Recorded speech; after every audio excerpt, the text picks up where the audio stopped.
penso que antes de tecer qualquer tipo de comentário sobre a sua trajetória pessoal, institucional, creio que seria bom que o entrevistado tecesse aí considerações sobre a sua origem, a sua infância.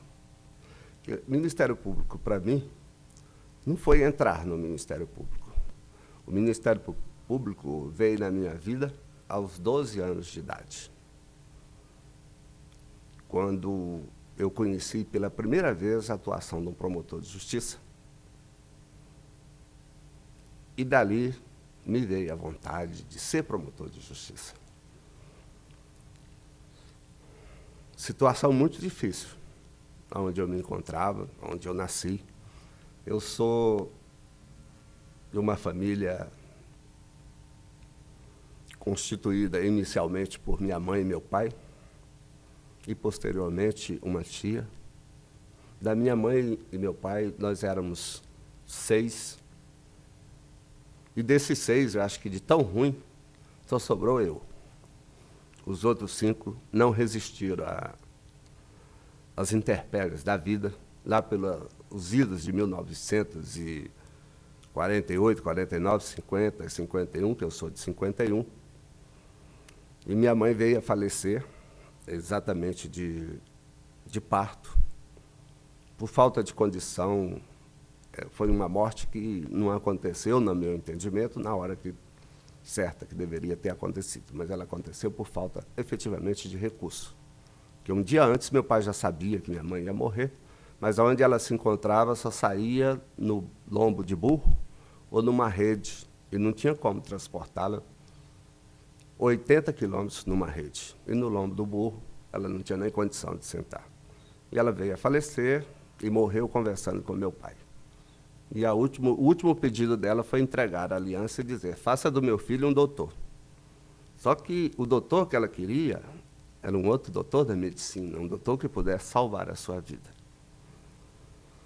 E eu tomei conhecimento desse pedido todo. Mas isso eu não vou fazer, porque medicina nunca foi o meu... Bom, então, por aí vocês verem a dificuldade que é. Mas a morte da minha mãe ficou marcada. Ficou tão marcada que a minha tia tinha um sentimento, porque eu não chamava de mãe, eu chamava de tia. E a criação que a gente teve, o meu pai nunca foi um homem de castigar, mas um homem de olhar. Ele olhava e eu já sabia o que ele queria dizer. Então, eu nunca tive coragem de dizer para minha tia por que eu não a chamava de mãe, e sim de tia.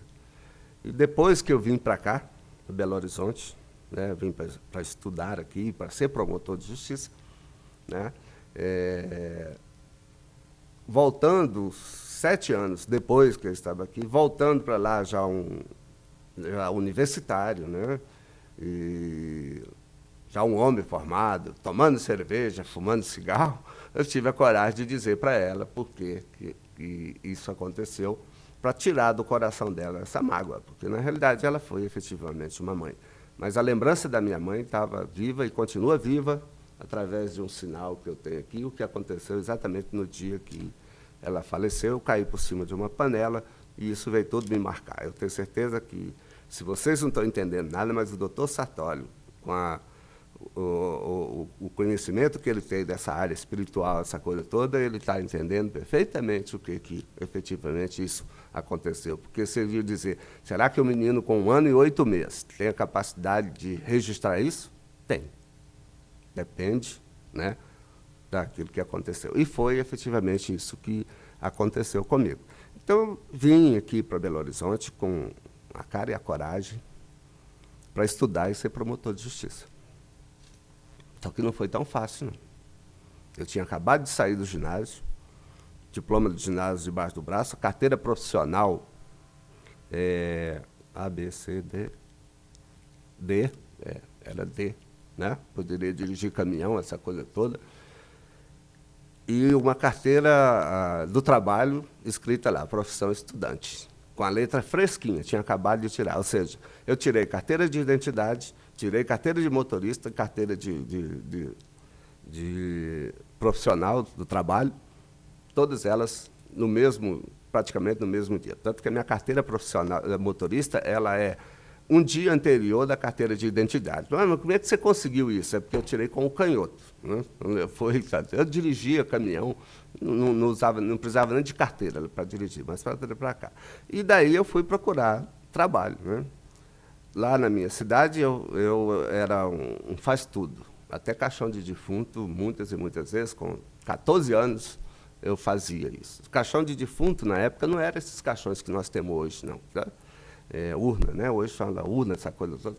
Na época, o caixão era... O cara morria, ia lá atrás de quem tinha uma marcenaria e falava, eu quero que faça o caixão. Você ia lá, media o defunto, voltava, serrava as madeiras, armava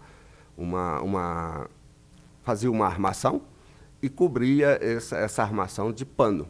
Né? E, de acordo com as posses, né, as condições financeiras do defunto, o caixão era engalonado. Então, era caixão bonito, caixão feio, caixão médio, de acordo com as possibilidades. E eu, muitas e muitas vezes, eu fazia isso. Então, eu trabalhava nas marcenarias, trabalhava como servente de pedreiro, era tudo. Mas com um único objetivo, ser promotor de justiça. Né? E aí eles me perguntavam, mas você foi logo para Minas Gerais, todo nordestino, né? Que eu sou, e com muito orgulho, todo nordestino vai para São Paulo, vai para Brasília, vai para o Rio de Janeiro, você vai para Minas Gerais. Eu falei, eu fui e vim para Minas Gerais, porque Minas Gerais era conhecido no Nordeste como o celeiro da educação, celeiro das melhores escolas. Então, quem quer estudar tem que vir para um lugar desse. Só que entre o sonho e a realidade existe uma diferença muito grande. Quando eu comecei a procurar emprego, né, e as portas se fechando e me exigindo experiência, em um momento eu não resisti mais e falei, como que eu vou mostrar a experiência se você não deixa nem eu entrar na sua empresa? A experiência é uma carteira profissional de trabalho, a carteira toda. Lá no Nordeste, até hoje, a maioria de quem trabalha não tem carteira assinada. E se quiser carteira assinada, ele não tem emprego, porque tem uma fila esperando lá para tomar aquele lugar do financeiro. Então, ele e a gente se sujeita a esse tipo de coisa. Tá certo? Então, entre a realidade e o sonho, estava a diferença. Não conseguia emprego, não tinha mais dinheiro. Eu vim para cá com os minguados trocados mesmo. Viajei da minha cidade até Teresina, capital, para comprar passagem para vir para cá. Quando eu cheguei para comprar essa passagem, não tinha passagem. E o ônibus fazia essa carreta de 15 em 15 dias. Eu fui ao motorista e conversei com ele. Falei, você me leva? Não, não tem jeito. Não tem e tal. Ele me leva. E insisti, porque eu já imaginava que se eu voltasse para casa, pelo pouco que eu já tinha sofrido por ali, visto do que era fora de casa, muito embora eu vivesse já há algum tempo na casa, não dos meus pais, né? Porque meu pai, onde morava, não tinha como estudar, e eu fui para a cidade para estudar e trabalhar. Né? Então, eu falei, se eu voltar, eu não saio mais de lá. E eu estou determinado. E eu insisti tanto com o motorista que ele me trouxe. Você espera na esquina de lá, quando o carro passar, você entra no carro. E eu entrei no carro e viajei de lá até aqui nesse carro, que não eram esses ônibus que tem hoje também, não. Era aqueles ônibus mais antigos, municipal daqui, com aqueles bancos de plástico, aquela coisa toda, tanto que você viajava de lá aqui, e eu nem esse prazer não tive, porque eu vim sentado no chão do ônibus, porque não tinha, o carro estava lotado. E, naquela época, as estradas eram todas de terra, né? E para melhorar mais ainda a situação, eu vim na época de inverno. Então, quando nós chegamos na Bahia, tinha uma carreta atravessada na estrada, e lá nós ficamos 3 dias parados, até tirar essa carreta para liberar a estrada. Eu falei, o que eu fazer? Fazer o quê? E eu comendo meu frango, com o frango assado que uma tia minha fez, né, numa lata de tinta, fez aquele frango assado, e eu vinha comendo aquilo com alguma Coca-Cola, não podia, um café, uma outra. Almoçar, jantar, eu não soube o que é fazer isso. Até que um dia das que estavam perto, falou, você não vai? Eu falei, não, eu estou sem apetite. Claro, tem hora que a gente tem que arranjar uma desculpa, né? Eu não ia dizer que eu não tinha dinheiro, que eu não tinha tudo. Realmente o dinheiro que eu tinha, daí eu não sabia nem quanto que o cara ia me cobrar para me trazer, né? Então, mas eu sempre acreditei em Deus, e acredito em Deus, que não há de me faltar. Sei que procurei, sabe, até trabalhar como motorista de táxi, não conseguia porque eu tinha que fazer um depósito de uma calção, e graças a Deus que eles não me aceitaram para trabalhar como motorista de táxi, senão eu poderia estar como motorista de táxi até hoje. Né? Não me aceitaram e eu fui procurar outro caminho. Eu falei, voltar eu não volto, porque eu disse que eu só volto na minha terra como vencedor. Ou então num caixão, se tiver dinheiro para me levar. Né? Se não tiver, enterra como indigente por aqui mesmo. E tal. Depois manda os ossos pelos correios, né? Como aconteceu recentemente. E o cara era tão azarado que ainda houve um assalto no carro do Correios e levaram a mala que os ossos estavam dentro. Então, assim, eu só volto dessa maneira. Mas sem vencer, eu não volto. Para encurtar a história, como não conseguia, eu falei, eu vou à Polícia Militar. Fui atendido lá pelo subcomandante, falei, a minha situação é essa, contei. Eu tinha 19 anos. Eu não quero que o senhor me ajude a entrar na Polícia Militar. Eu quero só que o senhor me ajude a ficar aqui, comer, eu vou fazer qualquer coisa que for preciso, mas não tem problema. Eu fico e eu vou fazer as provas e com certeza eu vou passar. E eu acho que ele foi tocado por aquilo tudo e me deu essa autorização. E eu fiquei na Polícia Militar, fiz as provas, entrei. Eu sei que eu entrei e fiz as contas lá e vi que não dava para ficar na Polícia Militar.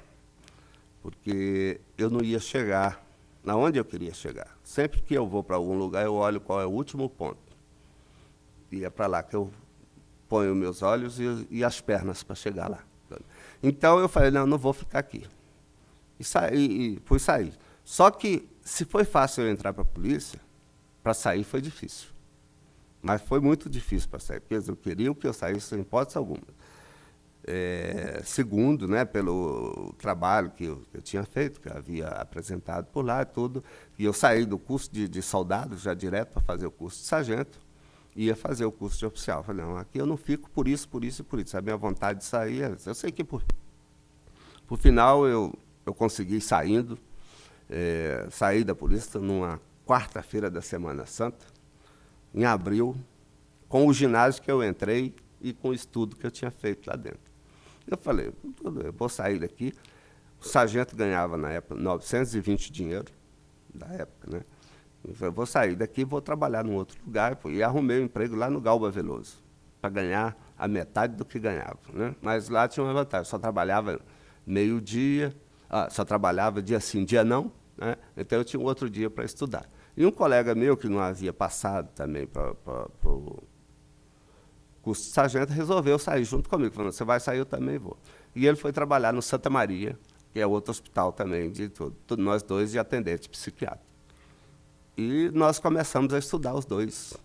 Né? Não tinha dinheiro para pagar um cursinho, uma coisa qualquer. Mas no final do ano nós fomos universitários na Federal. E como o vestibular era unificado, quando veio o resultado, eu passei em 181 e ele passou em 183 nos 240. Então, aí, mais uma prova de que o esforço, a força de vontade é o que vale tudo. E nós voltamos ao João Pinto Ribeiro para agradecer a ele um conjunto de apostilas. João Pinto Ribeiro, para quem não sabe, né, já foi tudo aí, mas na época ele era diretor e é ainda, né, do Visão. Ele tem hospitais, estudo de visão, essa coisa toda. E eu vi lágrimas nos olhos dele, porque o João Pinto também é uma pessoa que veio muito de baixo, com muito sofrimento, e venceu, né? E ele disse, eu não dei a bolsa para vocês, e hoje vocês estão me dando aqui esse belo exemplo de voltarem aqui e falar que hoje vocês estão aprovados na Federal, os dois, e muitos que nós demos bolsa que abandonaram o curso e sequer voltaram. Eu falei, pois é, mas tem uma passagem na Bíblia que fala dos leprosos que Jesus curou, mas só um voltou para agradecer.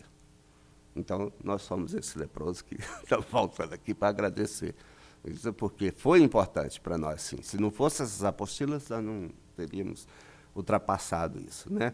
Todo mundo aqui já passou por estudo de física, de coisa, e sabe que resolver um problema de física, né, sem ter orientação não é coisa fácil. E a gente não abandonava, né? Foi muita determinação que conseguiu. E daí veio... eu saí de lá, fui trabalhar na Copasa. E aqui eu vou registrar. Nunca falei, nunca dei importância, mas hoje eu vou registrar para saber. A gente sofre muita discriminação por ser nordestino. Isso aí a gente sofre. Eu fui trabalhar na Copasa.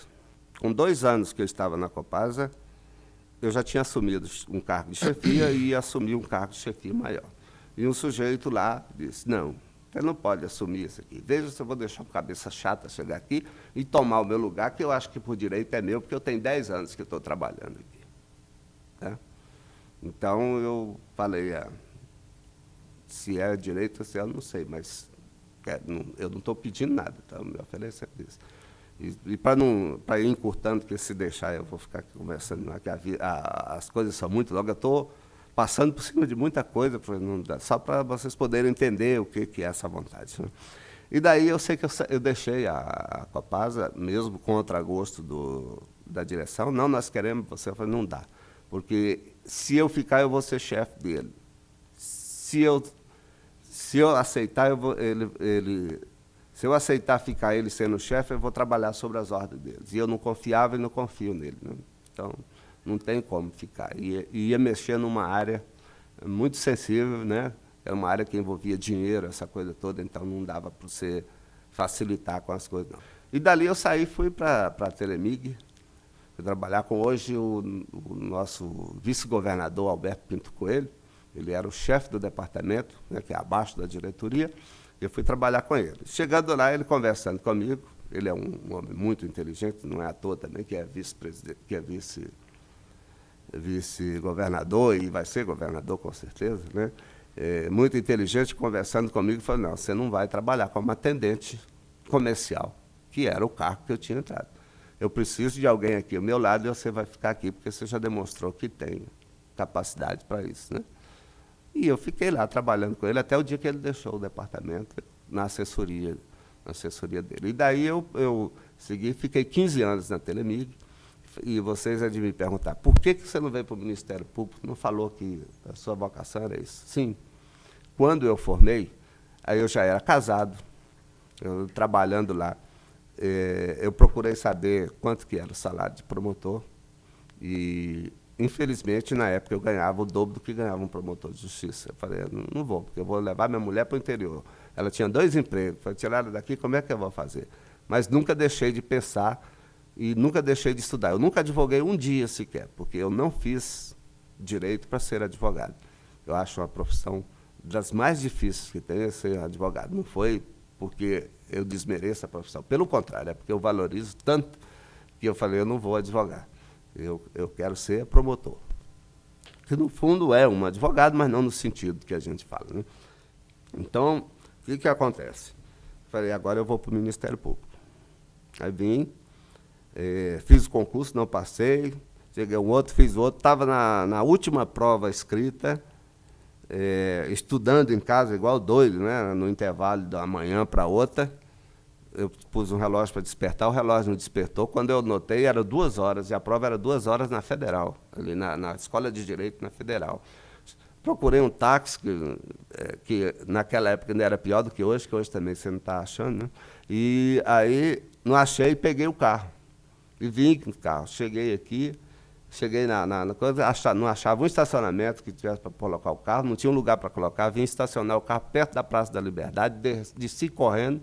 Cheguei lá, na verdade, 2 horas e 40 minutos. Não me deixaram entrar. Eu falei, não é possível que Deus não me queira, promotor de justiça. Não. Ou ele está me castigando agora porque eu não vim antes, né? Então, voltei para casa, muito triste, né? Não tem problema, não. Aí veio o próximo concurso. Me inscrevi no próximo concurso e quem falou que saía as provas? Pô, mas não é possível, não é danado. Até que, enfim, resolveu sair as provas.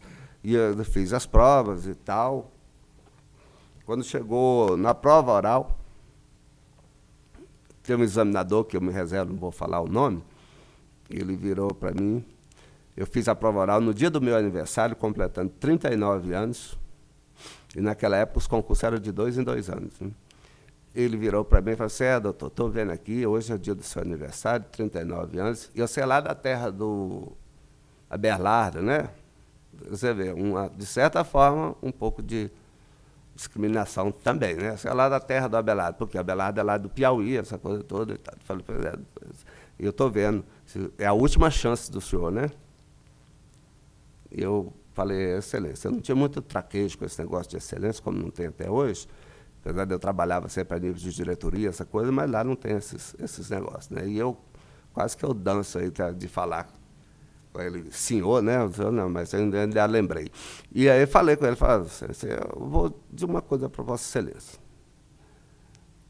O Ministério Público não está me escolhendo. Eu estou escolhendo o Ministério Público. Eu tenho um sonho para realizar e tudo. Agora, eu digo para Vossa Excelência o seguinte, o senhor pode pegar o promotor que o senhor tiver aqui, com o maior quinquênio, que aí eu já estava, né? Eu já sabia tudo de Ministério Público, o maior quinquênio que tiver, que eu ganho mais do que ele. E ainda assim eu estou querendo vir para cá. E eu vou dizer mais para Vossa Excelência, eu tenho casa própria, o compadre está aqui, sabe, minha preocupação sempre com isso, né?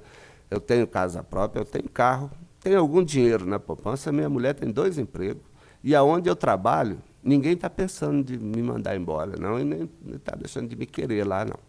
A prova é que estão mandando 690 funcionários embora, e se eu for lá, eu tenho certeza que eles não vão querer me mandar embora no meio desses funcionários. Eu vou ter que pedir demissão para sair, para vir para o Ministério Público.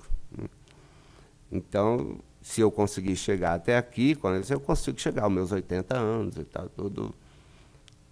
Vai ser uma pena, porque vai ser um sonho que eu não vou realizar. Porque naquela época tinha um limite de 40 anos, né? Passado de 40 anos, você não fazia mais, né? Até os mandados de segurança que estavam entrando estavam sendo negados, né? Aí eu falei, pô, mas não é possível, eu não esse cara... Aí eu pensei bem, falei, olha, o promotor de justiça é uma pessoa que tem que estar antenado, né? Os intelectuais falam outra coisa, eu falo antenado, porque eu vou mais pelo lado dos jovens, né? Porque é mais, né? Mas tem que ter uma boa presença de espírito, né? Seria isso. E eu acho que, eu falei, eu tenho que mostrar para ele que eu tenho essa presença de espírito. E falei para ele, nada grosseiramente, tratando da mesma maneira que ele. Eu falei, não sei se ele está me testando. Se ele estiver me testando, vai aí minha resposta. Ele vai ver que eu não vou ficar calado, né? Calado eu não fico. Eu sei que, ou testando ou não, eu sei que eu fui aprovado, né? Então, não sei, muitos anos depois, eu perguntei para ele. Ele falou, não, eu estava testando para ver se você tinha condição de ser promotor. Eu falei, mas é uma maneira muito bizonha de testar a pessoa para ser promotor de justiça, né? Querendo fazer dessa maneira, né? Então, aí foi a minha trajetória fora do Ministério Público. E começou dentro do Ministério Público, né? Que é mais conhecida já de todo mundo, onde eu tive o prazer, né, de ser assessor de 2 corregedores, ser um subcorregedor, e, finalmente, apareceu à minha frente, né, a possibilidade de ser corregedor. Eu acho que com esse tempo todo que eu fiquei aqui, eu acredito que eu tenha me preparado para ser corregedor. Então, eu vou concorrer a ser corregedor. E, efetivamente, foi. Porque, quando eu entrei, eu fui trabalhar numa comarca exatamente na terra de um corregedor. Ninguém queria ir para lá. Eu tive a promoção por antiguidade, tá? Com 5 dias de Ministério Público. Tá? Isso eu acho que acho que não tem ninguém com uma promoção dessa. Mas por que eu tive essa promoção? Porque o que tem eu ir trabalhar na terra do corregedor? Mas ninguém queria ir. Eu falei, pois eu vou. Eu fui, assumi, né, em São Romão, lá né, foi outra brincadeira que aconteceu durante o período. O pessoal falava assim que, na época, eu era mais parecido com o Charles Bronson, né? Aí eles falavam comigo assim, você é desbravador do sertão, você vai para São Romão, São Romão, São Romão. E aquela brincadeira não é que pegou mesmo. Quando chegou na hora de escolher as listas, ou eu ia para São João Evangelista, ou eu ia para São Romão. Eu falei, já que está todo mundo brincando, eu falei, acho que São Romão é melhor. E fui para São Romão. Né? Assumi lá, cheguei lá, São Romão tinha sido comarca, tinha sido extinta, foi restabelecida, construíram casa para juiz, construíram casa para promotor, pegaram uma escola, montaram fora, aquela coisa toda, mas gabinete de promotor não tinha. Não tinha gabinete de promotor, você acredita, Colete? Cheguei lá, para assumir, o juiz saiu correndo, né? Arrumou uma cadeira de lá, eu pedi aquelas máquinas antigas, né? Que você conhece bem, né, compadre? Uma máquina antiga, e na escola me emprestou uma cadeira para pôr a máquina em cima. Eu birou, nós arrumamos lá e colocamos no quarto, tudo. Aí o pessoal me assediando, vamos lá na casa para o senhor conhecer, a casa é um monstro, né? E eu falei, como é que eu vou fazer? Eu vou para depois da manhã, eu já vou lá para São Romão, lá para Brasília de Minas, o que eu vou fazer com esse povo? Aí cheguei para o juiz e falei, o que está acontecendo é isso, isso, isso. Eu não vou ficar aqui, eu estou passando por aqui. Então, eu não vou nem olhar a casa. Para que eu vou olhar a casa? Né? Eu não vou ficar aqui mesmo. Então, eu falei, a minha promoção deve sair, né? Na quinta-feira, eu devo ser promovido já para lá, e vou para Brasília, não vou ficar aqui. E eu era o primeiro promotor titular que ia para lá depois que restabeleceu a comarca. Na ida para lá, a minha mulher foi junto. E eu tive uma certa vontade de não assumir, né? De voltar, ficar mesmo lá na Telemídia, essa coisa toda. Então, eu sei que minha mulher, nós fomos para lá, e quando nós chegamos lá, o ônibus, né? Nós só de ônibus, porque para lá o carro não tinha estrada de terra, tinha estrada de pó. Né? E ainda com aqueles caminhões de carvão. Então, quando ele passava, ficava na frente do ônibus, porque não tinha como passar também, não. Não tinha mais para o ônibus passar e nem ele desenvolvia velocidade suficiente. Nós chegamos na rodoviária, eu nunca tinha ido lá, porque eu nunca procurei saber também como que era a comarca para onde eu estava indo. Então, quando nós chegamos, paramos na rodoviária, que é normal todo mundo parar na rodoviária. Desci com 2 sacolas de livro, né, aquela coisa toda, né, por isso que eu falei que isso aqui é a minha garantia, né, os livros também, naquela época, era a minha segurança ali eram os livros. Né. Nós descemos na rodoviária, uma senhora virou assim, o senhor vai para São Romão? Eu falei, vou, estou indo para São Romão. Eu falei, mas não é aqui não, o senhor tem que descer lá no centro. Eu falei, mas aqui não é que é a rodoviária? Eu falei, mas ninguém desce aqui não. A rodoviária ficava num descampado, só tinha mato em volta, a cidade você enxergava lá mais embaixo. E daí, volta eu lá com as malas cheias de poeira para dentro do carro tudo. Descemos lá no São Romão. Quando nós descemos naquilo, ela falou assim, quer saber, o ônibus volta às 3 horas. Você não vai ficar aqui, não. Você vai voltar e trabalhar lá na sua Telemídia, você não toma nada. Você vai ficar num lugar desse? Eu falei, não, mas eu não vou ficar aqui. Eu falei, não, nós vamos voltar. Você não vai. Você está doido de ir para um negócio desse? Eu falei, não. Aí eu falei com ela assim, você fica aí. Fui lá, procurei o juiz, com poeira, com tudo, vamos lá, porque eu tenho que entrar em exercício imediatamente. Porque senão eu ia terminar também, eu já não estava com vontade, né? Falei, se eu vou terminar cedendo essa coisa, e o homem não faz isso, não. Já que eu vim até aqui eu tenho que ficar. E fui, ela nem assistiu a eu tomar posse e entrar em exercício, porque naquela época a gente tomava posse aqui e entrava em exercício lá. Né? Hoje você toma posse e entra em exercício aqui mesmo, né? Mas você tinha que entrar em exercício lá. Aí eu sei que entramos em exercício ali, do jeito que estava, de calça jeans, do jeito, eu falei, não quero nem saber de nada. Aí voltei, já falei com ela, já tomei posse, já entrei em exercício, agora já sou promotor daqui. Ninguém nem sabe se é promotor aqui, você está pensando, vamos dar uma volta na cidade, andamos assim. Eu só vi o pessoal, o promotor que vai fazer o júri, o promotor que vai fazer o júri. Tá. Aí o júri era o quente, né? Eu falei, nossa senhora, e eu morrendo de medo, né, para fazer júri, todo promotor, quando está iniciando, se não teve experiência antes com isso, tem medo mesmo de júri, é normal. Agora, quem já foi advogado, trabalhou fazendo júri, para ele não tem problema nenhum, né? Mas para quem não tinha experiência nenhuma, eu não tinha experiência nenhuma de fora, não era nem de júri, não, nenhuma de fora, né? Então, você fica realmente apreensivo. Mas eu falei, bom, eu vou embora daqui a pouco, né? Só faltava a promoção não sair, né? Eu falei, eu vou embora, não vai ter problema. E aí, o que aconteceu? Eu entrei com isso e tinha que mandar os documentos para cá. Eu falei, se eu mandar pelo correio, levava uma semana para chegar aqui. Não vai. Eu peguei o ônibus de volta, mas não para vir embora, mas para trazer os documentos, para apresentar no conselho, que era quinta-feira que que se eu não trouxesse os documentos, não ia ser promovido, não. Porque ele levava uma semana para a correspondência sair de lá. Porque você punha lá de lá, saía para São Francisco é que depois mandava ficar tudo. Então, o que eu fiz? Vim e imediatamente voltei para lá. Bom, e aí fui para Brasília de Minas, fiquei lá 7 meses, trabalhando morando no hotel. E o período que eu fiquei no hotel era interessante.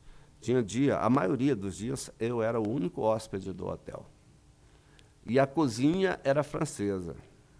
Você imagina, naquela época, eu era bem mais novo, né? Eu tinha uma fome danada, né? Então, eu tinha que pedir 2 pratos, né? Primeiro que já estava fora de casa, então você não tinha aquele coisa, eu não sou muito de beliscar, não, mas a gente em casa come uma coisa ou outra, faz tudo. Então, eu ficava restrito, porque lá não tinha outra coisa, era só almoço e janta, não tinha outra coisa que você pedir, não tinha nem como pedir, né? Então, eu tinha que pedir 2 pratos no almoço, porque um era pouco demais. Eu tinha que pedir 2 pratos, e na janta eu pedia um só. Ou então eu ia com o juiz, a gente ia comer uma galinha, acabou, matava a galinha lá na hora, e fazia a galinha para a gente, lá tudo era que sabe. Mas foi muito interessante essa minha passagem por lá, porque aí minha mulher não pôde ficar, ela teve que reassumir o trabalho dela, né? E de lá eu saí para Ponte Nova. E foi em Ponte Nova que eu efetivamente comecei a enfrentar os problemas de promotor de justiça. Porque até então eram as coisas, eram problemáticas e tudo, mas era coisa simples. Mas eu nunca procurei saber como que era Ponte Nova. Só que eu cheguei lá, quando eu fui recebido pelo juiz, ele puxou uma lista assim e falou assim: doutor, essa lista aqui são os próximos 30 que vão morrer. Aí eu falei: mas como é que o senhor sabe disso tudo? Aí eu falei: porque é assim, é tudo. Aí me contou toda a história. E eu pensei assim: poxa, estou vindo para cá como titular, não vou ter jeito de sair daqui. Eu já tinha assustado quando eu cheguei na secretaria, com um volume de processos que estavam lá para o Ministério Público, e inquérito sem indiciado. Aí, falei: está danado, como é que eu vou fazer? Aí procurei saber mais das coisas, me inteirar mais da situação, participei de algumas reuniões, aí tinha um cara lá que toda hora chegava perto de mim: doutor, aí o sol está muito quente, doutor, vou tomar um cafezinho, doutor. Aí eu falei: que diabo, tem alguma coisa errada nisso aqui. Aí cheguei lá, pedi uma certidão. Aí vem a certidão indicando que ele tinha um inquérito, estava parado lá tudo. Aí eu falei: esse inquérito onde que está? Está no meio dos processos que o senhor pediu, da carga que o senhor pediu para mandar. Eu falei, porque ela falou assim: mas o senhor vai levar esses processos tudo lá para o seu gabinete? Não tem onde pôr. Eu falei: processo e inquérito com vista do Ministério Público é no gabinete do promotor, não é na secretaria, não é? Secretaria, hoje, secretaria do juiz, né? Antes era cartório chamado, né? Na época era cartório, agora secretaria, não é na secretaria. Mas onde o senhor vai pôr? Aí você não tem. Aí cheguei, tinha um cheque da associação que tinha mandado para lá, e o colega não fez nada com o cheque. Eu falei: me dá esse cheque que eu vou fazer uma coisa. Fui lá numa loja, comprei 6 prateleiras dessa de aço que eu uso aqui, mandei levar, que a sorte que o gabinete era grande, né? Falei: enche essas coisas aí. Aí veio aquela monte de processo, aí encheu aquilo tudo, ainda faltou. Você imagina, 6 coisas daquelas cheias de processo. Foi mencionada a questão do júri, havia expectativa em São Romão. Qual foi a sua primeira atuação plenária? Foi ainda em São Romão? Não, foi. Eu saí antes do júri. Minha primeira atuação em plenário foi exatamente em Ponte Nova. E daí eu já vou começar a responder o que você perguntou. Eu cheguei em Ponte Nova e teve uma sessão de júri que foi abandonada. Quem estava fazendo era uma sessão de 30 júris. No 14º júri, eu não vou fazer mais júri, abandonou, deixou aqui tudo para lá, porque todos os 14 júris que foram feitos, absolvição. Ela se indignou, fui traído, né? Se indignou, e falou: não vou fazer mais júri, e não fez, realmente não fez mais júri. Quando eu cheguei lá, essa situação toda, tinha mais de 300 processos preparados para júri. Tá? Então, o juiz falou, doutor, nós precisamos fazer isso aí. Aí, tal, esse era o juiz que estava lá quando eu recebi, que disse que não ia fazer nada. Esse juiz, não vou dizer muito, não, o resultado foi forçar a aposentadoria dele.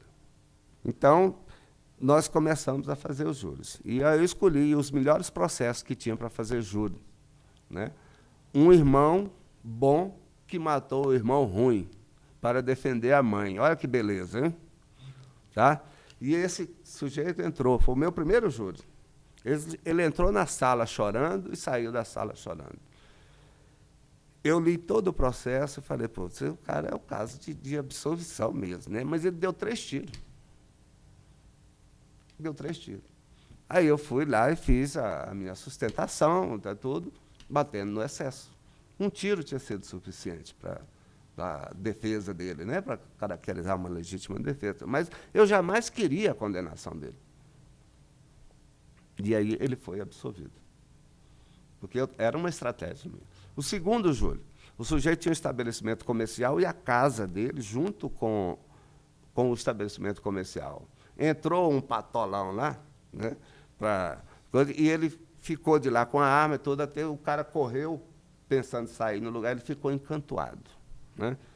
E aí ele pegou e atirou nele também. Quer dizer, ele estava dizendo, não me atira, que eu sou filho do fulano de tal, que comprou os seus coisas aqui e tal. Quer dizer, o sujeito estava entregue, né? Já não havia mais nem o perigo de afetar a família. Mas eu falei, pô, não dá para pedir absolvição também, mas é bom para levar para lá, para deixar o pessoal decidir, né? Aí foi. Eu sei que a minha mulher foi a primeira vez que ela foi assistir o Juliano, foi. E as filhas do cara falaram, esse promotor não tem mãe, não é possível. Não sabia, né? Porque ela não morava lá, né? Ele não sabia que era ela, era a mulher do promotor. Mas eles falavam, não tem mãe, porque não é possível, como é que falam? Mas eu sustentei também que foi por excesso. O sujeito estava encantoado, o sujeito estava dominado, né? E tudo. Mas se você vê o tamanho até então eu não conhecia. No dia do julgamento ele apareceu lá todo fogoso no fórum, né? Aí, tá bom. Aí peguei um outro de um dentista que matou um sujeito que molestou uma neta dele. Tá tudo. Aí, absolvição. Então, tá bom. Aí peguei um. Esse, sim, você pegava o processo, sacudia assim, os 5 requisitos da legítima defesa, saía lá de dentro. Eu falei, é aqui que eu vou armar a minha coisa. Armei, estudei bastante sobre legítima defesa, estudei bastante o processo para não ter que ficar olhando aquela coisa toda. O caso foi o seguinte, o sujeito estava trabalhando lá, roçando, então saiu para almoçar, passou num botiquinho lá, o sujeito fala assim, fala lá com a comadre para fazer o camarãozinho com macarrão, que daqui a pouco eu vou estar lá, viu? Mais ou menos isso. Tá. E não deu ouvido, foi embora. Tá. Voltou, o sujeito estava lá de novo, com a foicinha no ombro. Estava lá de novo, falei, falou com a comadre lá, está pronto, eu posso ir lá comer? Aí tal. Eu falei, não, foi embora, ele partiu para cima do rapaz. Ele estava com a foice, jogou a foice para lá, ele derrubou o rapaz no chão, ficou por cima dele, ele tinha uma faquinha assim, tirou, só deu uma espetadinha no gavital, o cara morreu. Eu falei, esse aqui é tudo. Aí levei isso lá, fui para a réplica. Entendeu? Fui para a réplica, porque não dava para expor todo o tempo todo. Aí eu mostrei para eles, olha, gente, isso aqui é legítima defesa. Olha, como é que é legítima defesa? E quando é legítima defesa, o promotor pede. E o promotor gasta tempo para isso e tudo, mostrando como eu mostrei para vocês aqui. Então, legítima defesa é isso. É quando cai desse jeito. Essa é a legítima defesa. O cara tinha uma foice, deu uma estocada, podia ter dado 3, 4, 5, deu uma só, não deu uma foiçada nele, se defendeu da agressão que ele fez, ele provocou por 2 vezes, ainda partiu para cima dele, né? Então está aí a legítima defesa. A partir dali, os julgamentos começaram a mudar, entendeu? Como de fato mudou. E aí começou a aparecer as condenações. Você falou que sempre quis ser promotor e tal, mas não disse O porquê disso? O que te fez querer ser promotor mesmo? Exatamente a atuação do promotor. Quando eu vi e conheci o promotor pela primeira vez, vi a atuação, a postura dele, entendeu? A maneira dele ser, entendeu? Lá no Ceará? Lá no Piauí. No Piauí. O Ceará, eu nasci e depois tomei emprestado do Piauí, né? E foi lá exatamente no Piauí. Então, assim, a postura dele, sabe? Naquele local, pleno sertão, aquele negócio todo, ele de camisa, de coisa, sabe? A coisa que eu falei assim, pois isso dá dignidade à pessoa, né? E que idade você tinha quando viu? Eu tinha 12 anos. Tinha 12 anos. Foi quando eu comecei a estudar no ginásio, né? Ô, Manuel, agora fala um pouco da corregedoria. Quando eu vim para a corregedoria pela primeira vez, em 1994, como assessor, eu vim para fazer trabalhos que, na época, era difícil de ser feito, como informatização da corregedoria, né? Eu acho que isso foi a única coisa que me proporcionou a vir para a corregedoria até então, porque eu não sei de outra coisa. Eu trabalhava em vara de família, aquela coisa toda, sabe? Não tinha nem assim, uma coisa sem muita expressão externa, né? O compadre trabalhou, ela sabe que a gente tem muito lá tudo, mas externamente, né? Primeiro que é segredo de justiça, né? Não pode ficar realmente saindo. Então, por mais que a gente faça, isso não transparece, né? Mas eu fui convidado para isso, porque na Telemig eu trabalhei um tempo também em desenvolvimento de sistema, sem ser analista, sem ser programador, sem ser nada, né? Sendo bacharel em direito, eu terminei trabalhando um tempo com desenvolvimento de sistema. E que era gostoso se desenvolver naquela época, porque as coisas eram completamente diferentes, né? Informática não é o que é hoje. Hoje os departamentos de informática são abertos a qualquer um, né? A tudo. Naquela época, era tão restrito que você não podia ter acesso. Você mesmo que trabalhava na área, você tinha o crachá com as senhas que te permitia a determinados lugares, não era em qualquer lugar que você entrava. Então, hoje você quer desenvolver um sistema, você pega já tudo, um pedaço dali, um pedaço dali, junta e tal, e dá uma coisa. Antes você tinha que criar isso. Então eu vim para a corregedoria para isso, né? E aqui eu volto um pouquinho só para dizer de que quando eu entrei no Ministério Público, que eu recebi 3 avisos, eu não trouxe, porque eu não quero fazer coisa de mostrar, porque naquela época eu não entendi, mas hoje eu entendi por quê. Quando eu entrei, eu recebi uma pasta azul com xerox de 5 avisos referentes ao trabalho do promotor de justiça. Uns negócios apagados, tá? Ele não apagou, não é por causa do tempo, não. Na época já era apagado. E o xerox todo torto. Esse foi o material que eu recebi de orientação. Você está entendendo? Então, eu achei um absurdo. Falei, pô, mas não é possível, você entra no Ministério Público, né? Aí eu fui surpreendido com isso. Mas você entra no Ministério Público, tá? E é isso que nos oferece, né? Então, quando o doutor Cabral me chamou, a primeira coisa que eu fiz foi criar essa pasta. Eu criei uma pasta, juntei todos os ofícios circulares que tinha, aquela coisa toda, juntei uma pasta e apresentei para o doutor Cabral. Falei, olha, vamos fazer isso a partir de agora. E foi daí, ele aprovou, porque o doutor Cabral é o rei das instruções, né? Você pode verificar aqui que existe ainda hoje, aí é muita coisa, tá? E ele disse, eu quero a informatização. Eu falei, perfeitamente, doutor Cabral, nós vamos informatizar. Mas será que nós vamos ter os recursos? Né? Aí, vamos, nós vamos, tal, tudo. E eu fui a São Paulo com ele, verificar, eu tenho o relatório também, né, de São Paulo, verificar o que São Paulo tinha, porque São Paulo disse que já estava informatizado e tal, tudo. Aí cheguei lá, fui verificar. São Paulo tinha um equipamento, sabe, de última geração, mas não tinha uma pessoa que soubesse fazer nada do que estava fazendo. E eles trabalhavam com 2 sistemas, o sistema informatizado e o sistema manual. Você acredita uma coisa dessa? Atualizava os 2, porque eles não tinham confiança no trabalho aqui. E eu fiz esse relatório e apresentei para os subcorregedores, assessores na época, mostrando isso, que lá tudo. Ao contrário nosso, né, que a gente teria que Não tinha nada sobrando, não, mas para fazer a informatização, era tranquilo, não teria tanto problema. Sabe? A gente fazia com certa facilidade. Mas não tinha os equipamentos. Tá? Então, eu falei, doutor Cabral, eu vou fazer. E eu parti para fazer a informatização e gastei do meu bolso, na época, $11 mil. Comprei tudo que tinha que fazer. E o programa que eu havia definido, eu passei por um rapaz aí, ele fez a programação, fez o programa. Tá? E eu falei, você pode ficar com os direitos autorais para você, para tudo que eu não quero. Não é a minha profissão, mas eu preciso dessa coisa funcionando desse jeito. E aquilo que você viu lá, funcionando na corregedoria quando você foi subcorregedor. Não implantado na época do Dr. Cabral. Ele deve ter falado isso aqui também tudo. Por quê? Porque prometeram que ia dar os equipamentos para a gente fazer. Eu levei lá, mostrei, o Dr. Cabral ficou babando assim, porque ele apertava lá um dedinho e saía lá a relação dos promotores da comarca de tal, do fulano de tal, daquela coisa toda, né? Quando entrou, qual concurso, que não era, né, compadre? Essa coisa toda, ele falou, beleza. Ele juntou todo mundo aqui do prédio, levou lá para mostrar. Aí tudo bem. Aí chegou o dia da entrega do material para a informatização da corregedoria. Doutor Cabral, hoje nós vamos lá, porque você vai participar também, porque hoje vão entregar o material tudo.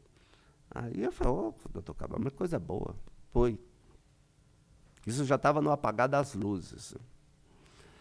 Aí eu fui, cheguei lá, tinha um monte de computador, de caixas, né, de micro, aquele tudo. Eu falei, isso tudo é para o Ministério Público. Aí veio os discursos, né, falando tudo, né, que aquilo era para fulano, e também para a corregedoria. Aí acabou, tudo descendo. Doutor Cabral, daqui a pouco vai chegar o material.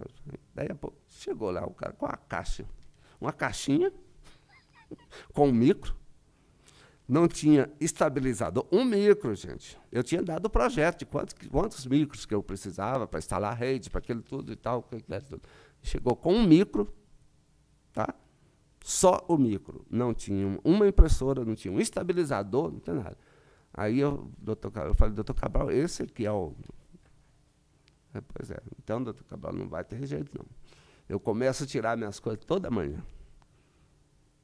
Porque a Ruth já tinha, né, sido eleita, então tudo. Eu começo a tirar minhas coisas, eu vou levar. O dinheiro que eu gastei aqui, não vou deixar. Porque naquela época o computador não era tão barato como é hoje, não. Né? Naquela época os micros eram caros pra caramba. Né? Então, tudo. Aí saímos com essa frustração de não ter feito. Aí passa a Ruth insistiu para que eu ficasse com ela como assessor. Eu falei, Ruth, você vai me desculpar, eu não tenho nada contra você, não tenho nada, até gosto demais de você, mas não dá para ficar. Eu estava aqui com o doutor Cabral, tá certo? E como o doutor Cabral saiu, eu vou sair junto com ele. É por isso que eu não vou ficar com você. Não dá para... Ela pediu, mas dá para você ficar pelo menos até o final do mês? Eu falei, dá, porque eu já tinha ido lá na minha vara. Eu saí da vara e deixei a vara zerada, não tinha um processo. Os processos da segunda-feira que eu assumi aqui, eu já tinha falado neles, que eu tinha recebido na sexta-feira. Quando eu cheguei lá, tinha 1.200 processos. Eu falei, não, eu não assumo que com esses processos. Agora não. Final do ano, pegar isso aí tudo, não vou pegar mesmo, de jeito nenhum. Eu voltei e comuniquei por escrito para a Ruth, que ela já era corregedora. Comuniquei para ela. Então ela falou, eu estou indo para o Rio de Janeiro, você fica aqui no meu lugar. Eu falei, tudo bem, não tem problema. Aí eu fico para você aqui, mas é só até o dia 1º. Dia 2, eu estou. Então, eu saí e passei. Quando foi na administração seguinte, o Marceli. O Marceli, quando estava em campanha, eu disse, olha, eu quero ser lá. Você é o primeiro que está sendo escolhido. Eu falei, quantos primeiros você já escolheu? Não, eu quero, nós vamos informatizar a corregedoria. Aí eu falei, pode contar comigo, você não tem problema. Não. Aí eu falei, só que nós precisamos realmente, será que você vai conseguir? Eu falei, nós vamos conseguir. Aí tudo bem. No início eu ainda tive que colocar as máquinas minhas, você lembra, né? A principal trabalhava comigo. Depois foi indo e conseguiu. E nós conseguimos a informatização, né, no período do Marceli. Não terminar, porque informatização você nunca termina. Você está sempre tendo que fazer tudo. Mas nós colocamos, fizemos ela funcionar, com tudo. Quando da minha administração, da informatização, realmente nós chegamos ao ponto de dizer, agora está tudo informatizado. Né? Você tinha as fichas, você tinha tudo, eu ia para reuniões, levava o meu notebook, né? Chegava lá, todo o procurador-geral começava a falar que era 236 vagas que tinha, eu falei, não é 236. Mas eu falei, está aqui, está tudo aqui. Tudo com planilha, com tudo, então, né? Tudo com as planilhas. Quantas mulheres, quantos homens, quantos. Né? Um dia eles estavam lá, pegaram o concurso o 15º, né? Aí eles queriam saber como estava, eu entrei ali, em 20 segundos eu falei, olha, são tantos promotores, estão em tal lugar, tantos são procuradores, outros já aposentaram, tá tudo. Aí eles disseram, não é possível. Aí o procurador-geral, que era o Nedas, já passou a sempre perguntar primeiro qual que era o número para poder seguir dali. Então, na área de informática, foi isso. Né? Na área correcional, por exemplo, né? Na época do Dr. Cabral, quando eu vim, tinha um relatóriozinho desse tamanho, que ele saiu para ir fazer a correição, e quem ia fazer a correição analisava o caso de acordo com o gosto dele. Se ele gosta do direito civil, ele analisava civil. Se ele gosta do direito criminal, ele analisava criminal. Se ele gosta e a prova está lá, porque eu guardei diversas cópias de relatório para... Não, o senhor está falando isso, mas você não prova. Prova, está aqui. Então, ele ia fazer, ele fazia. O que eu fiz? Eu montei, né? Um formulário onde quem vai fazer a correção é obrigado a seguir e ver todos os itens. Se ele gosta do direito penal, ele vai ver direito civil, mesmo que ele não queira, porque ele tem que dar o resultado daquilo. Tá? E isso não foi aprovado através de uma coisa. Se você vê o bilhetinho que o doutor Cabral aprovou, que eu só fiz assim e falei, doutor Cabral, para sua aprovação, o formulário de correição. Tá? E ele se inscreveu no bilhetinho aprovado. Como esse bilhetinho não é um documento que tem que ser arquivado lá, ele está comigo, com a cópia tá? Porque as provas minhas são todas... Tudo que eu falo aqui está provado. Aquilo que eu não tiver prova, eu não falo. Tá? Então, está lá. Ó. Eu podia ter divulgado isso. Entendeu? Porque esse formulário está hoje, até aí. Até hoje está aí, né? Do jeitinho que ele foi feito. E cumpre a sua finalidade. Entendeu?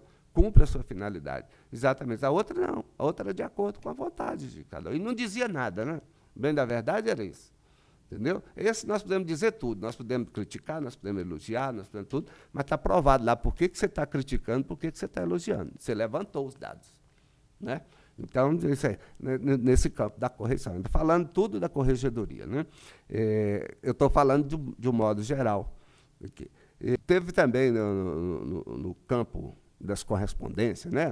Coisa que vinham para o Ministério Público, que era uma situação de... Não se achava correspondência, não achava nada, porque o controle era difícil. Né? Era nos livros, aquela coisa toda, e todo mundo mexia naquilo.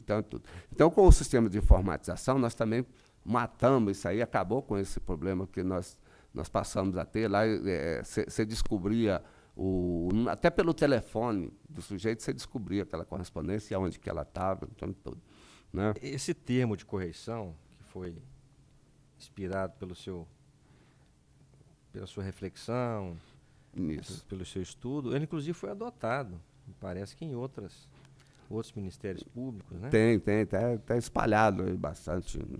E a rigor, hoje eu tenho atuação na corregedoria, na condição de subcorregedor, eu percebo que pouco se alterou em relação àquele que foi inicialmente confeccionado, o que demonstra, inclusive, ser um documento completo. Né? Esse é um dos meus defeitos, entendeu? É fazer a coisa que ela dura muito tempo. Tá? Na conjuntura atual, a gente está vendo que até os carros eles são descartáveis. Né? Não é para durar muito tempo. Né? Mas é o que ele falou, eu faço a coisa com uma reflexão profunda. Tá? E como o doutor Cabral escreveu aí numa referência que ele faz nesse manualzinho que você está com ele aí na frente, né? Ele diz lá que eu fiz pensando no passado, pensando no presente e mostrando o futuro. E para isso eu contei aqui com a assessoria do meu compadre, fiz muita raiva nele, né, compadre? Não, compadre, vamos aqui, né, tal, mas nós conseguimos. Agora fala sobre a atuação como corregedor. Bom, a minha atuação como corregedor, tá? Eu até acho que a experiência que eu tive, quando eu julguei que seria muito boa, eu acho que não foi a melhor coisa, não. Eu acho que a melhor coisa para quem vai trabalhar na corregedoria é de quem não tem experiência nenhuma na corregedoria. Tá? Porque a gente que vai com a experiência e com a vontade de querer fazer tudo certo e já conhecer as coisas como é que são, ela acaba sendo prejudicada. Mas nem por isso eu deixei de fazer o meu trabalho que tinha que ser feito, né? E eu acho que fiz com extrema tranquilidade, tendo em vista também aqueles que eu coloquei para me auxiliar nessa tarefa, porque a gente sozinho não faz nada. Por mais que você queira fazer uma coisa sozinho, no final é uma coisa só. E quando você faz com muitas pessoas, não é uma coisa só, são muitas pessoas. Porque a visão que uma pessoa tem é muito diferente da visão de... E eu nunca agi nada lá sozinho. Não porque eu tivesse temor de tomar uma decisão, de coisa, porque eu não tenho. Tomar decisão é comigo mesmo. Eu não tenho temor de tomar decisão. Vocês sabem disso. Mas sempre que nós tínhamos problemas mais graves, nós estávamos lá todos sentados à mesa, né? E para discutir. Ou seja, se eu tenho assessores, se eu tenho subcorregedores, né? Que são corregedores, né? Quando estão atuando, é para dividir com ele aquelas problemáticas. Até porque, no meu caso, não tem nada que seja segredo. Todo meu tem que estar às claras, aberta e tal, tudo. Você pode... Eu recebi promotor no meu gabinete que disse, nós viemos aqui para dizer que o senhor não apurar isso que o senhor vai apurar. Eu falei, perfeitamente, vocês podem voltar para a comarca, tranquilo, que não vai apurar, não. Apurado já foi, agora vai para lá uma equipe para investigar a situação. Amanhã está chegando para lá. Vocês podem voltar para a comarca, tudo. Eu não me constrangi em nenhum momento, nem nada, e nem disse para eles que não. Eu falei, não, perfeitamente, não vai ser apurado, né? Eu me refiro aqui, e está aqui o compadre junto, o caso lá de Araxá. Tá? Não é culpa da primeira apuração. Eles lá apuraram, ouviram 23 pessoas, e o compadre foi lá, é bom que está aqui, porque eu posso falar, e todos eles se omitiram. No final, o que aconteceu? Todos eles estavam envolvidos de uma forma ou de outra, comprometidos com mais ou com menos, né? Foi a outra equipe para lá, para fazer a investigação. Quando saiu fora do âmbito daquela, aí começou a descobrir as coisas, e aí a casa começou a cair, né? Como de fato caiu, né? Esse é um assunto que foi nacional, né? Foi esse assunto único que me levou para sair a minha fotografia lá no jornal, mas sem uma palavra, porque eles fizeram o trabalho. No dia eu chamei os subcorregedores que estavam aqui, os assessores, vamos lá que eu vou... Aí a Rede Globo fez aquele estardalhaço com a situação toda, né? Quando chegou na hora lá, eles queriam que eu dissesse se os promotores eram culpados ou inocentes. Primeiro que eu não poderia falar nada que eles eram culpados ou inocentes, que não havia julgamento nenhum. O que havia é que a gente tinha apurado que havia indícios de que eles falharam. Eu não poderia chegar a dizer, era isso que eles queriam. Uma falou, mas o rádio... Minha filha, eu não trabalho em rádio. Eu trabalho na corregedoria. Se o rádio trabalha assim, a corregedoria não trabalha como rádio. E está gravada a fitinha lá em casa. Que eu pedi, grava aí, que eu quero tudo gravado. Falei, mas você podia dar uma entrevista? Falei, não, eu não dou entrevista. O que eu prometi é dizer o que efetivamente aconteceu em Araxá. E é isso que eu vou dizer. Vocês querendo, quem quiser, aí, faça do jeito que quiser. Mas eu não vou dizer aqui, em 5 palavras, comprometer uns colegas numa situação dessa, em hipótese alguma, porque não tem como. E não adianta me perguntar, porque eu não vou responder isso aí. Tá certo? Não tem como. Então, esse foi um dos casos que foi. Né? Nós tivemos também, por isso é que falou-se inicialmente que foi uma curta, mas cheia de conturbação, né? Porque teve a morte do Francisco também, né? Foi uma coisa... E, por coincidência, esses 2 promotores estavam na minha sala no momento que o Francisco estava sendo morto. Foi no dia 25 de janeiro de 2002. Foi no mesmo dia. Eu falei, olha, agora vocês me dão licença, porque tem um colega, acabei de ser informado, que está estendido ali, morto, e eu tenho que ir lá. E fui. E ali começou a minha atuação. Também, sem citar nomes, eu cheguei lá, tinha uma meia dúzia de pessoas que queriam falar sobre a situação. Teve um, se olhar bem cuidado quando está passando lá, vai ver que eu estou puxando ele pelo braço. Não, você não vai dar entrevista aqui, não. Quem vai falar sobre o caso aqui, exclusivamente, é o Procurador-Geral. Ele é que responde pelo Ministério Público, porque eu conheço as pessoas que queriam falar. Tá certo? Então eu falei, não, vai falar só com ele. Nem eu, não adianta me procurar, que eu não vou falar. Quem vai falar é ele. E coloquei um dos assessores para fazer o acompanhamento, e foi quem descobriu onde estava a arma, aquela coisa toda, tudo. Mas, em nenhum momento, deixei de comunicar todas as informações ao Procurador-Geral. Não chamei ninguém para dizer, nós encontramos. Não, de jeito nenhum. Tá lugar, sim, vamos buscar. Tá certo? Então, é uma atuação que não aparece, mas que evitou muito problema, evitou. Porque se vai aquela coisa, cada um falando do jeito que quer, do jeito que pensa, não é? É normal, o ser humano não vê a mesma coisa do mesmo jeito, né? E ainda bem que não vê. Mas, pelo fato de ver, não precisa ficar expondo, porque já era uma situação de alta sensibilidade, né? Então, essa reflete a maneira de como a gente tratou as coisas lá, né? Nós tivemos diversos outros casos, né, nessa atuação, que todos foram conduzidos desta forma. Tá? Nós tivemos também, você vê, pela primeira vez aconteceu um problema no concurso. Foi divulgado num dia uma relação, no outro dia divulgaram a relação com um número maior de aprovados. Foi encaminhada a mim uma representação, e eu entendi que a Corregedoria não tinha que atuar naquele ali, entendia que não havia na lei nenhuma referência de qual órgão deveria, mas tem um órgão que aprova, homologa concurso. Então, esse órgão tem o poder de julgar situações. Então, eu encaminhei para lá. Tá certo? E não houve qualquer julgamento, foi arquivado, dizendo que não havia competência, mas a coisa não parou por aí. E eu, quando solicitado manifestar, me manifestei dizendo que o concurso tinha que ser anulado. Mas são 17 pessoas aí, vai ter que submeter a coisa. Eu falei, não, para isso existe o Poder Judiciário.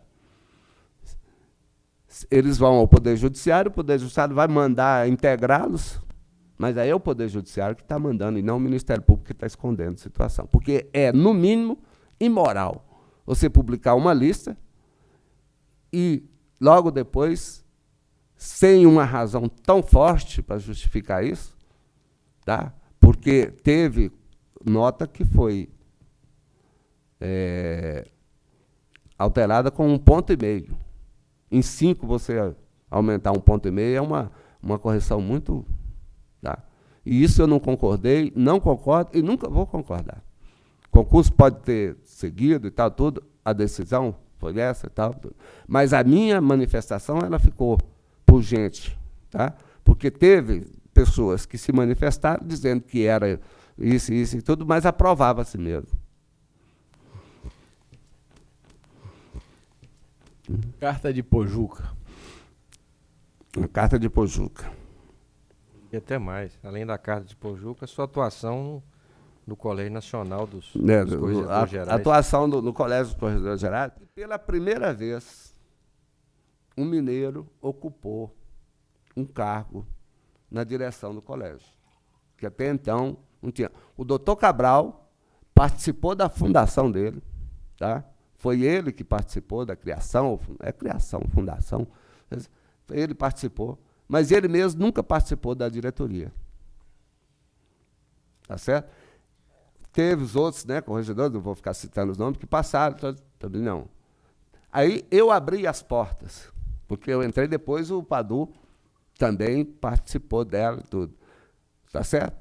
E nessa carta de Pojuca, aí nós vamos entrar. O que é a carta de Pojuca? A carta de Pojuca é o seguinte, é a retirada do promotor de funcionar em determinados processos, como, por exemplo, na separação. Né? Então, eu nunca fui favorável a isso. O conselho nosso aqui aprovou uma coisa falando isso. E eu sou favorável, sim, a retirar o promotor de determinados processos, mas não da maneira como foi. E a minha votação na carta de Pojuca, que eu comecei com diversos seguidores e depois eu fiquei sozinho, né, na coisa, porque eles foram mudando de opinião à medida que foram pressionados. Eu estou falando pressionado porque eu também fui. Eu fui pressionado, falei, não, a minha posição é essa. Falei, eu sou favorável, vamos tirar, pode tirar tudo, mas tem que ter uma lei tirando. É esse o meu voto que está lá na carta de Pojuca. É a lei que estabelece o que o promotor tem que falar. Então, é a lei que tem que dizer que o promotor não deve falar. A nossa vinculação não é a nossa consciência e a lei. Então, é na lei que nós temos que retirar. Como agora retirou. Não tem a lei aí que aprovou, dizendo que quem não tem filhos, todo pode ir lá no cartório fazer a separação? Tudo bem, eu não tenho nada contra isso, pode fazer. Mas a lei está dizendo que pode fazer. Mas sem lei, não pode. E foi isso que eu sustentei. Né? O meu voto está até lá explícito, né, dizendo como que eu votei. Eu não voto contra o conteúdo, eu voto pela forma. Voto contra a forma. A forma não é essa. E isso eu sustentei, fui para Brasília várias vezes e tal. A pressão era muito forte. Eu não sei qual o interesse, mas era. E eu cheguei até a mencionar, nós não precisamos chegar tanto como a Paraíba. A Paraíba, a Constituição da Paraíba fala assim, todo o processo tem que passar pelo Ministério Público. Ele é que diz se tem que atuar ou não. Então, até um despejo tem que passar por ele. Claro que está indo muito longe, né? Não precisa chegar também a tanto aí, mas todo o processo. É claro nisso. É a única do país que fez isso. Mas, Manuel, uma coisa importante, eu acho que para ficar registrado é o seguinte, você falou nas pressões para aprovar essa carta de Pojuca. De onde vinham essas pressões? Quem eram os principais interessados? Uma noção disso para que as futuras gerações entendam. Olha, eu não vou citar nome, mas vinha do Conselho de corregedor, de procuradores gerais. Entendeu? O Conselho queria. Tá?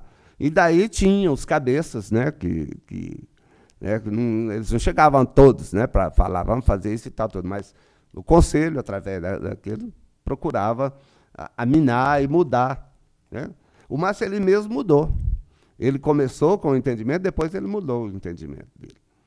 Embora ele tenha assinado depois aquele aviso, né, que nós fizemos, mas ele assinou. Mas no Conselho, a posição dele, eles até me falaram, mas o corregedor anterior, eu falei, peraí, o corregedor anterior é anterior. Eu sou o corregedor. Ele assumiu, se ele fez isso, mas não foi aprovado nada, é problema dele. Agora, eu não concordo com isso. Quer dizer, isso também era uma forma de pressão, né? Dizer, não, o anterior já concordou. Eu falei, tudo bem, ele concordou, mas nós estamos discutindo até hoje e eu sou o corregedor. Né? E daí é que veio também o respeito, né, que tem, porque o respeito a gente adquire com essas posições efetivamente firmes, né? Não é porque, eu não sou Maria, vai com as outras. O fulano vai, eu vou junto? Não, pode, deixa o fulano ir, eu não vou. Né? Mas, Manuel, você entende que a decisão da carta de Pojuca, no mérito, no conteúdo, tirando a forma, foi certa, foi errada, foi parcialmente certa? Não, ela é certa. Mas a forma é errada. E por que não? Não, porque eu concordo de tirar aquelas situações que estão lá, eu concordo que você pode retirar o Ministério Público da participação dela. Entendeu? Porque o Ministério Público de hoje é um Ministério Público diferente. As atividades do Ministério Público são muito grandes, inclusive na área extrajudicial, tá certo? Então, são coisas assim que... Agora, por exemplo, no casamento, eu não vou concordar nunca, a não ser que acabe o casamento. Porque é o matrimônio, a lei fala lá que no matrimônio, né, o promotor tem que participar, porque ele zela pelo matrimônio. Então, eu acho que, essa, apesar de ter sido feita pela lei, eu acho que não é... Mas, se é para desafogar tudo, não que eu concorde. Eu acho que, se não tem outro jeito, então tudo bem, você vai fazer. Não que seja o mais adequado. Eu acho que o Ministério Público não pode, não deveria sair dessa fiscalização do matrimônio, sabe?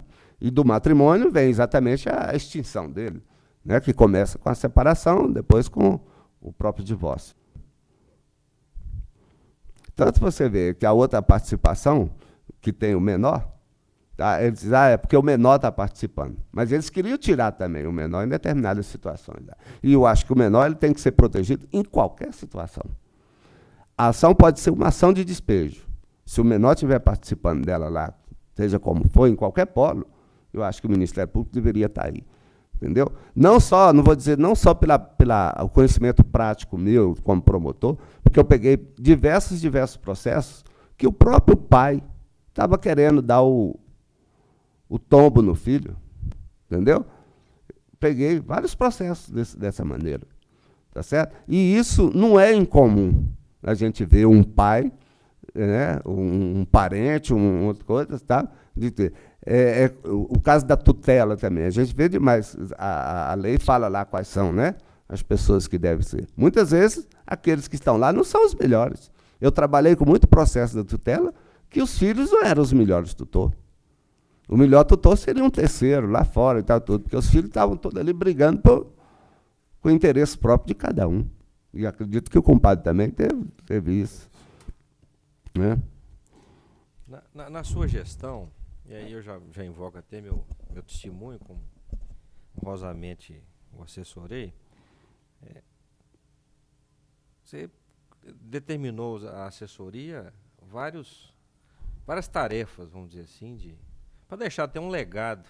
Uhum. Acho que foi sua preocupação de deixar nas gestões subsequentes aí um legado de estrutura, de alta. Então, eu gostaria que você abordasse essa questão, né? Que tem aí a consolidação, tem a questão da regulamentação também da questão disciplinar, do processo disciplinar, como exemplos.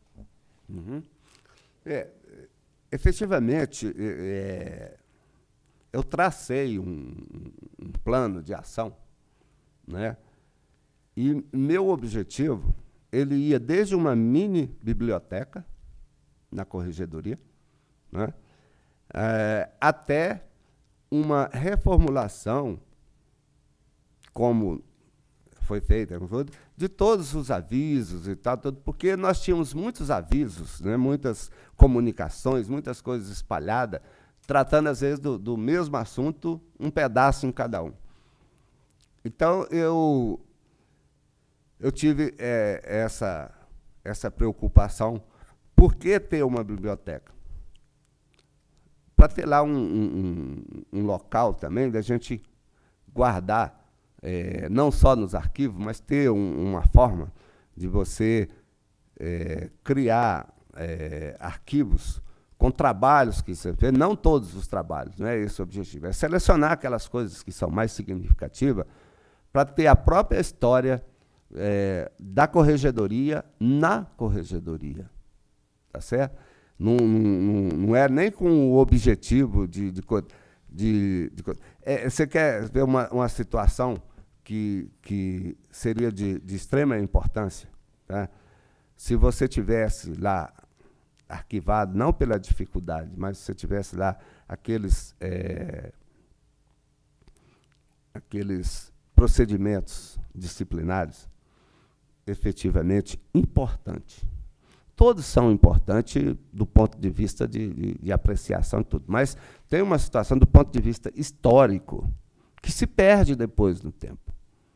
Tá certo? Às vezes a gente vai manusear uma coisa, descobre uma coisa e diz, olha, isso aqui deveria estar guardado, aí como nós estamos fazendo aqui para a memória, né? Por quê? Porque não há, efetivamente, essa preocupação. O que tem é a gente fazer um relatório que nem é obrigatório hoje, ele não é obrigatório de você fazer, se faz muito mais como maneira de dar satisfação daquilo que você fez, tá? E eu acho que a satisfação você tem que dar é durante o tempo que você está fazendo. Depois que fez, já fez, e não precisa você ficar colocando isso tudo. Mas, para a história, tem que ser guardado. Mas não tudo. Se eu for guardar tudo, aí perde o sentido. Porque lá você tem tudo arquivado, né? Mas o difícil é você chegar naquilo. Então, você tem que ter ali coisas catalogadas por assunto, né? O processo disciplinar administrativo. O processo disciplinar administrativo é da lei de 94. Até então, ela não tinha sido regulamentada. Será que ninguém quis regulamentar? Eu acho que não. Eu acho que quis. Mas eu falei, eu vou regulamentar. E regulamentei. Tá certo? E no dia que eu regulamentei, eu recebi a visita e disse, mas você regulamentou isso e tal, e não me falou nada? Eu falei, uai, mas aonde está na lei que eu tenho que falar alguma coisa para você? Está lá dito, acho que é artigo 236, que o corregedor regulamenta o processo disciplinar administrativo. Eu não tenho que dar satisfação a B, C ou D, não. É porque tem coisa, não, o procedimento é da corregedoria. Porque o que acontecia? Muitas vezes o sujeito arrolava 500 testemunhas como maneira. Nós tivemos casos que o cara arrolou testemunho que estava na França, num processo disciplinar administrativo. Nem era processo disciplinar administrativo, era até a primeira? Expedientes, né? Não, depois do expediente. É o primeiro deles. Sindicância? A sindicância. Da sindicância, o sujeito arrolou pessoas que estavam lá na França, para um que isso é muito significativo, e no número absurdo. Deputado no Brasília, deputado não sei onde e tal. Eu chamei lá e falei, pô, o que você quer de um negócio desse aqui? O que você aqui? O seu erro foi publicado em todos os jornais, aí foi publicado na televisão, mostrou tudo. O que você está pretendendo mostrar com isso? Levar para fora mais ainda a situação, levar para os seus amigos uma situação que você vai colocá-los em dificuldade e ainda para dificultar o quê? Assume logo que você fez isso aí e pronto, acabou, não vai nem fazer isso não. Assume isso aí e acaba com isso. Você vai ficar dando guarida para isso. Então, não havia um limite. Hoje você tem um limite. Você vai, tantas testemunhas, você vai tudo. Então, ele foi todo regulamentado. Sabe? A outra coisa, está aí a consolidação. O que era a consolidação? Esses avisos que estavam todos espalhados. Então, o que eu fiz? Eu, compadre, vamos trabalhar aqui. Juntamos, né, esses avisos e tal, pegamos os avisos históricos, tem coisas históricas aí, deixei, não modifiquei. Tem um aviso 3080 do Conselho de 1900 e cafunga, né? Mas falei, não, esse vai ficar, é um documento histórico, né? Deixei ele lá, mas não deixei de regulamentar todos os outros assuntos que envolvia. E o que eu fiz?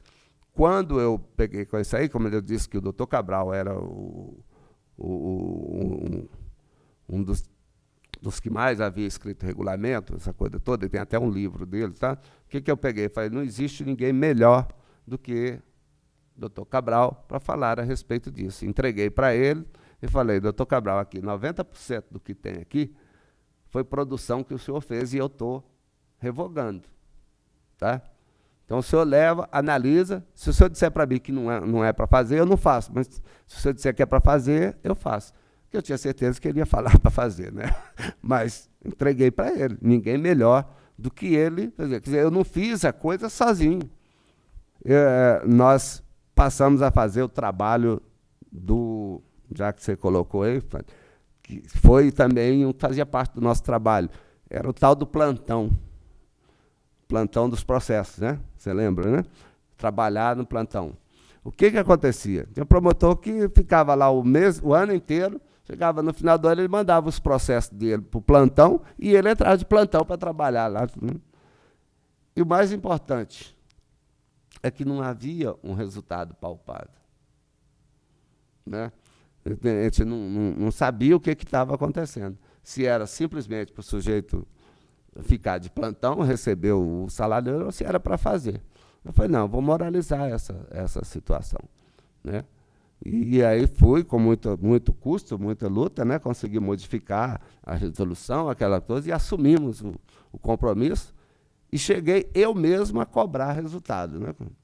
Eu falei, você é a única pessoa que está fora do resultado. Você vai querer permanecer fora do resultado? Eu falei, porque eu vou colocar.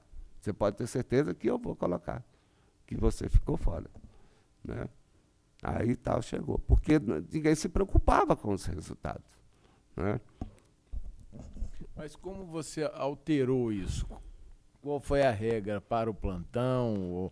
Qual foi essa regra? Foi passar a corregedoria, dizer o que ia entrar para o plantão ou não. Aí eu analisava, né, no mutirão. A gente pegava as correições, pegava as comunicações dos promotores, que você fazia aquele análise todo. Foi daí que eu descobri determinadas situações de promotor que ficava o ano inteiro lá com aquele volume de processo. Ele, em vez de trabalhar nos processos dele, dar solução para os processos, que já é conhecido dele, né? Porque você sabe disso, nós estamos lá, nós conhecemos o processo já, né? Não, ele deixava para o tal do mutirão, e ele mesmo ia fazer mutirão no processo dos outros, e não dava nada. Você via lá, era arquivamento, pedia sem menor cerimônia, né, pai? Sem a menor cerimônia. E o outro enrolava até o ponto de jogar e devolver, que não tinha. Eu falei, não, tem que ter resultado efetivo. Se não tiver resultado efetivo, corta.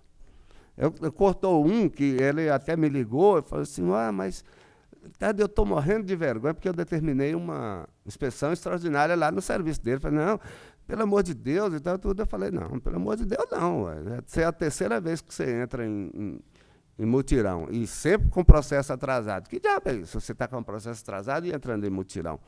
Porque vai me desprestigiar aqui na comarca. Eu falei, eu não quero a corregedoria desprestigiada, é outros 500. Né? E Manuel, o que você acha desse sistema de aplicação de pena que existe hoje na legislação mineira, do MP mineiro? Esse sistema que envolve conselho, corregedor, procurador-geral. O que você acha desse existente e como você acha que deveria ser? Olha, eu tenho o pensamento seguinte, que a corregedoria não deve aplicar pena, tá? Quem deve aplicar pena é o órgão que faz o julgamento.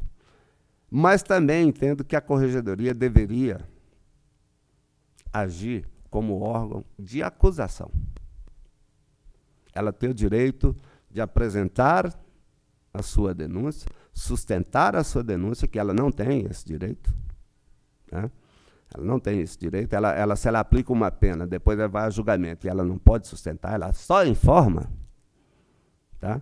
Então, como ela hoje aplica a pena de advertência e aplica uma que não é pena, mas que é uma coisa que é a nota desabonadora, mas se ela aplica e tem que imediatamente recorrer para a Câmara, que a Câmara chega lá e deixa passar o prazo, sei lá, que acontece que prescreve, né? Quando vai jogar já está prescrito, já está tudo. Então, e a corregedoria não tem nenhuma maneira de pedir que aquilo seja colocado em pauta, seja. É o mensalão aí que não vai ser julgado. Então, eu acho que deveria mudar. Eu sei que tem o pensamento contrário, de que a corregedoria era que deveria aplicar as penas. Eu acho que não deve. Ela não deve, porque ela tem que ser um órgão de apurar e depois sustentar aquilo que ela apurou. Não, acho que deveria ser modificado e continuar com os órgãos, né, que até estão hoje mesmo. O procurador-geral, eu acho que pode continuar aplicando a pena, o conselho pode, mas o conselho não pode rever nada. Entendeu? Quem deveria rever é somente a Câmara, mas com direito da corregedoria recorrer naqueles casos que ela entende que não, tudo, entendeu? Sustentar o seu ponto de vista. Como órgão, como parte, como órgão acusador. Eu acho que aí funcionaria melhor. Nessa linha de raciocínio, apesar do nome Corregedoria Geral, o órgão não tem atribuição disciplinar em relação aos servidores. Não, Você entende que deveria haver essa possibilidade? não. Também não. Não entendo que deveria, não. Eu acho que a Corregedoria, apesar dela ter o nome geral, mas ela é geral só do Ministério Público, envolver só os membros do Ministério Público. E se for, aí, bom, já não é o caso, mas eu acho que essa parte disciplinar do servidor, tá, ela não deve ser colocada junto com a Corregedoria, entendeu? Porque eu acho que vai ferir a atuação da Corregedoria se envolvendo em questões administrativas e que ela deve se manter tão somente nas questões disciplinares. E, Manuel, para fazer um fechamento, uma conclusão aí, o que você diria para as gerações futuras e para os futuros corregedores? Olha, eu sei que a Corregedoria de hoje, ela não é mais a Corregedoria da qual eu fui corregedor. E por muitas e muitas vezes, eu sustentei no Conselho de Corregedores que Minas Gerais não precisava de um órgão a nível federal para se imiscuir na parte disciplinar dos membros do Ministério Público, né? E eu continuo pensando desta maneira, porque eu entendo que os conselhos hoje, tanto da magistratura como do Ministério Público, eles atropelam o andamento dos processos e a atividade dos membros do Ministério Público, tornando um promotor, um procurador, um juiz, às vezes medroso. E isso é muito ruim para o trabalho. Gera uma insegurança, porque você vê que eles fazem a instauração de um expediente, tá? Muitas vezes sem ouvir a Corregedoria Estadual, tanto a da magistratura quanto não, entendendo que o poder deles é ilimitado. Na realidade, o Conselho hoje está com o poder superior do que o poder judiciário, porque está passando por cima de muitas situações, por cima do poder legislativo também, tá? Então, eu daria um conselho só. Aliás, dou não, porque conselho a gente diz que a gente nunca dá, né? Se fosse bom não dar, era vendido, né? Mas eu dou o conselho, então, já que ao atual e os próximos corregedores, que não deixasse que isso acontecesse, sabe? Que não deixasse as falhas, os problemas que ocorrem com os membros do Ministério Público sair da órbita de cada Ministério Público. E aqui eu não estou falando só para o nosso, não, para todos os corregedores. Porque se faz isso, tá? Eu estou falando até com... Se faz isso, quem está perdendo é o próprio Ministério Público. Mas também, por outro lado, Como eu disse, que a corregedoria, apesar dela ter o poder disciplinar, e muitas vezes ela age, busca a reparação daquela falha que efetivamente aconteceu, que não há outro motivo, né?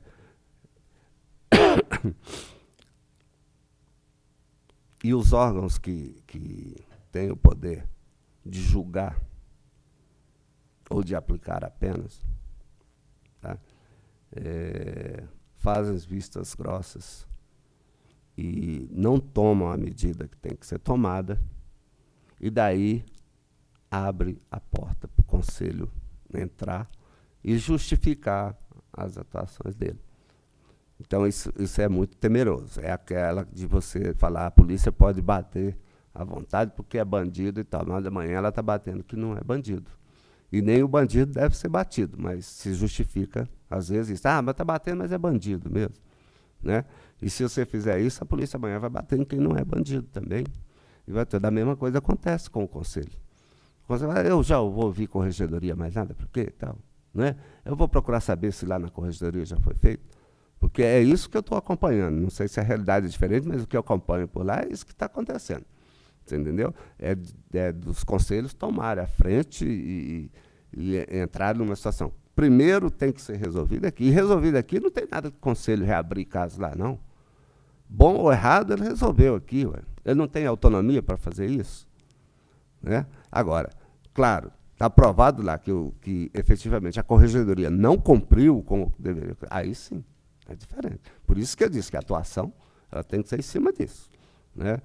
Então, se eu dissesse de forma diferente, eu ia contrariar tudo aquilo que eu sustentei até hoje. Porque o meu pensamento é esse. Eu nunca tive na corregedoria com o pensamento de punir. Tanto que eu criei o slogan, né? Eu não sei se eu tenho aqui. Eu criei o slogan que ficava nas telas dos computadores lá. Aqui está dito, ó, a ênfase é para orientação. A função primordial da corregedoria é a da orientação. Isto não quer dizer que a missão de fiscalizar seja secundária. Na verdade, ambas têm a mesma importância do ponto de vista da busca de resultados. Você vê que eu não falo em busca de punição, não, eu falo em busca de resultados. Entendeu? Então, eu acho que seria mais ou menos isso que eu continuo pensando, e é assim que eu penso que deveria ser. Tá bom? Acabou.